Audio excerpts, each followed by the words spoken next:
letak aja tadi demi aroma dia, Masya Allah sampai ke hidung.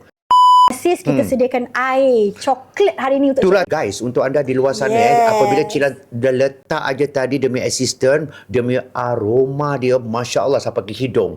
Ni bukan fake I don't like to say fake. Kalau saya cakap it's a real. It's good really, aroma dia, aura dia dah dapat ke hidung. Apa Tengok, lagi? bismillah. Minumlah, bismillahirrahmanirrahim. Tak tawar, tak manis. You all kena cuba, iaitu Ini coklat. Belgian Tapi chocolate drinks. Belgium. Yes, Apa? Belgian. Oh, yang luar negara tu Kita produk lokal lah. Tetapi dia punya coklat tu Belgian chocolate drinks. Masya Allah, sedapnya guys.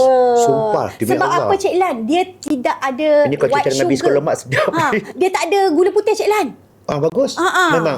Ya. Pasal saya ni takut jadi kencing manis. Sekarang ni kencing tawar dulu lah sementara waktu ni kan.